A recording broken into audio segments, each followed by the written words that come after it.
It's a bittersweet symphony that's live. Welcome to WatchMojo UK, and today we're looking at our picks for the hits that are indebted to other, older songs for inspiration, yet whose popularity has endured beyond the original. I'm thinking out loud, maybe we found love right where we are. Before we begin, we publish new content every day, so be sure to subscribe to our channel and ring the bell to get notified about our latest videos. Number 10. Viva la Vida, Coldplay, original, The Songs I Didn't Write, by Creaky Boards. Plagiarism accusations are not uncommon, but verifying their legitimacy can sometimes be difficult. I used to rule the world, seas would rise when I gave the word. Anti-folk duo Creaky Boards once accused British rock band Coldplay of plagiarising their track, The Songs I Didn't Write, for the hit song Viva la Vida. I hear Jerusalem bells are ringing, Roman cavalry choirs are singing. Lead singer Andrew Hopfner even went as far as accusing the band of hearing it at one of their concerts. When you have gone to bed and I am alone inside my head. Hopfner retracted the claims, however, coming to the conclusion that both bands were influenced by Nintendo's The Legend of Zelda series of computer games. We guess they didn't write that song after all. Number 9. Stay With Me, Sam Smith, original, I Won't Back Down, by Tom Petty. Oh, won't you stay with me? This treacly, mushy-gushy ballad became Smith's signature song in 2014, elevating the British singer to superstar status and reaching as high as number 2 on the Billboard Hot 100. Unfortunately for Smith, things went free-falling after legendary singer-songwriter Tom Petty heard more than a passing similarity to his 1989 hit I Won't Back Down, which Smith claimed to have been unfamiliar with.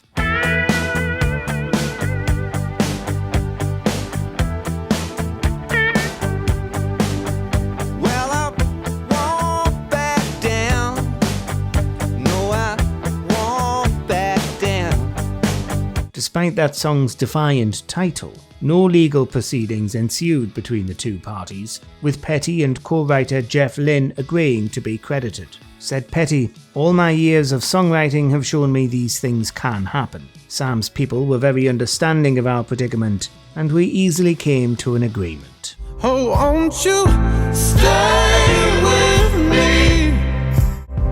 'Cause you're all I need.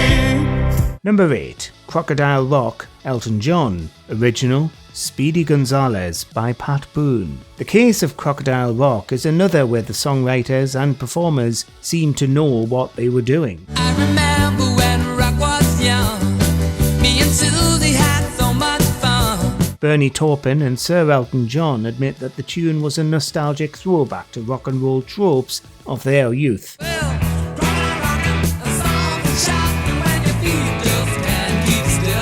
Meanwhile, the composers of a forgotten novelty hit titled Speedy Gonzales came calling 2 years after the release of Crocodile Rock, claiming they were ripped off. Speedy Gonzales, why don't you come home?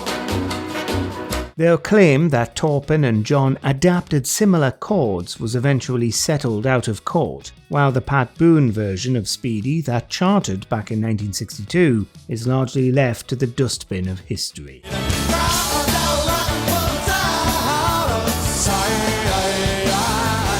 Number 7. Thinking Out Loud by Ed Sheeran, original, Let's Get It On, Marvin Gaye.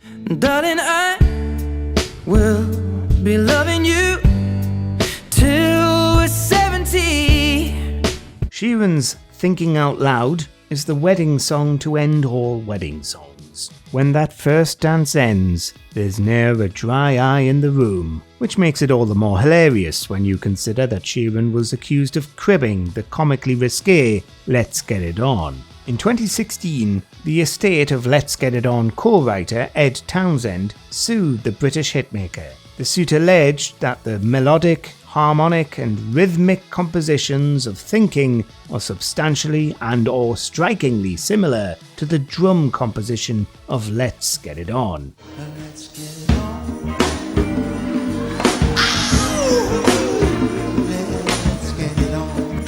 While that lawsuit was dismissed, Sheeran was sued again in 2018 by Structured Asset Sales, who owned 1/3 of Gay's original. The case was resolved in 2023, with the outcome ruled in Sheeran's favour. Thinking out loud, maybe we found love right where we are. Number 6. Creep. Radiohead. Original, The Air That I Breathe by the Hollies. This song is a veritable spaghetti bowl of tangled rights claims and plagiarism accusations. When you were before, couldn't look you in the eye. Radiohead had to forsake a portion of their songwriting to Albert Hammond and Mike Hazelwood, who wrote The Air That I Breathe back in 1972.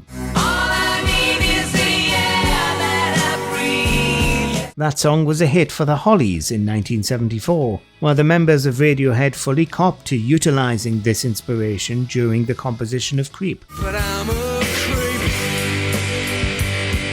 This admission makes it seem strange that the band would then contact Lana Del Rey for her song Get Free, The colors used to lure you in and put you in a trance.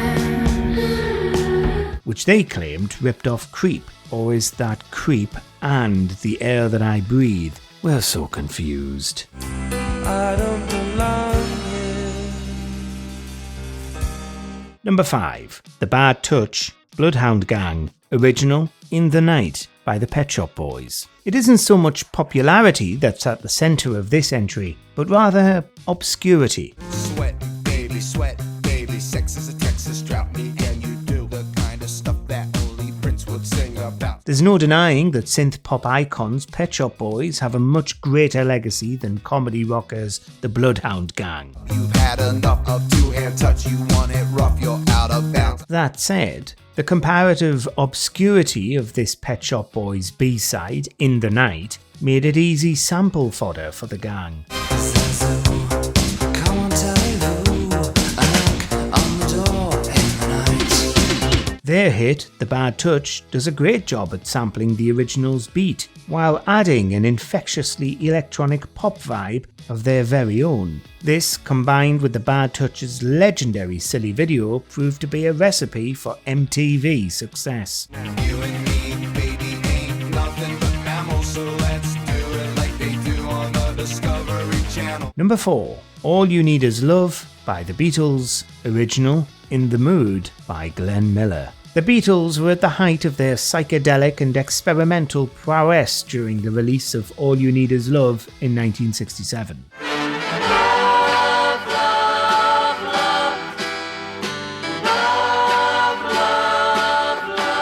The composition of this song, as a result, is full of different snippets from popular musical artists, including In the Mood by Glenn Miller.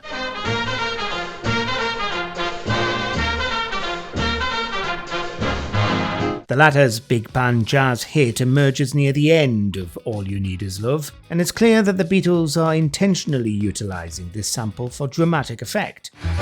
All you need is love. Come together. This also serves as something of a changing of the guard, however, a moment of major cultural shift. Glenn Miller's dancehall jazz was now being seen as a quaint relic, while the Beatles pushed for the justification of a youth culture that could change the world. Love is all you need. Love is all you need. Number 3. Paradise City by Guns N' Roses. Original, Zero the Hero by Black Sabbath. Maybe Guns N' Roses figured that Black Sabbath's 1983 LP, Born Again, was far enough removed from their glory days to be ripped off.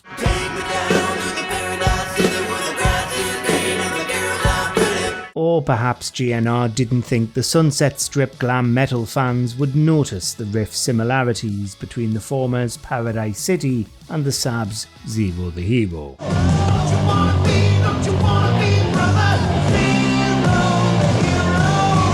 Sure, the Sabbath version is a bit darker, but the groove is remarkably similar and also taken from around the same era. Fast forward to 1995, and Rocket from the Crypt's On a Rope seemed to have the same idea.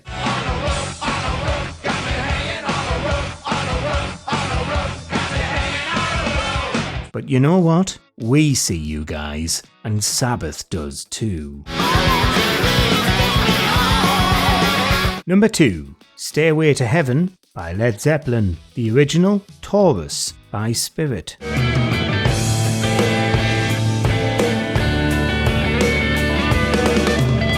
Yes, they're legends of hard rock and heavy metal, but Robert Plant and the boys developed an unfortunate reputation for also ripping off classic blues songs without permission or even acknowledgement. In this case though, the victim wasn't a blues musician, but LA rockers Spirit.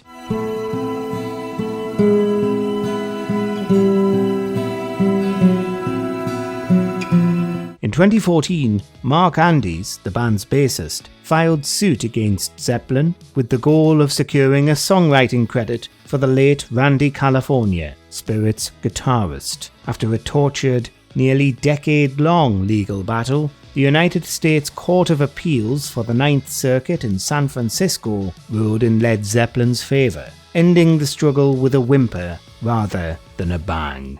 And she's buying the stairway to heaven. Number 1. Bittersweet Symphony by the Verve. Original, The Last Time, The Rolling Stones. 'Cause it's a bittersweet symphony that's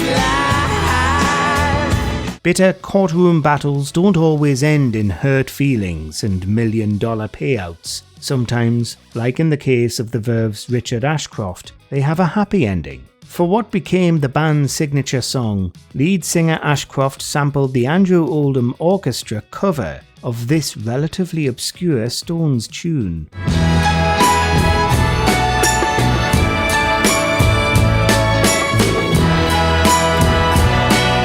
Under the threat of legal action from the rock gods, the Verve granted Mick Jagger and Keith Richards sole songwriting credits. Eventually, in 2019, Ashcroft personally appealed to the two, who conceded that the previously struck deal had been overly harsh. Ashcroft's royalties and songwriting credit were restored, and he remarked that, "I never had a personal beef with the Stones. They've always been the greatest rock and roll band in the world."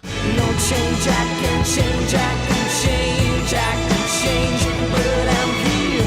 Which of these songs do you like more than the original? Let us know in the comments below. And she's buying the stairway to heaven.